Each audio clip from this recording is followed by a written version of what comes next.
Exactly 100 years ago, somebody came up with this crazy idea. If a race would go on continuously for 24 hours, which type of car would come out on top? It can't be just about speed. The car has to be tough enough to endure for the whole 24 hours.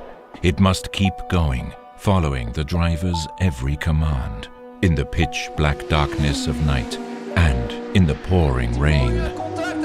And it needs to be fuel efficient too. This crazy idea for a day-long race became an inspiration, writing its own triumphant history of pioneering technology and innovation in the automotive industry. 1-2, a first win for Mike Conway, Kamui Kobayashi and Jose Maria Lopez. 24 hours of Le Mans. What will the next century bring? What kind of future?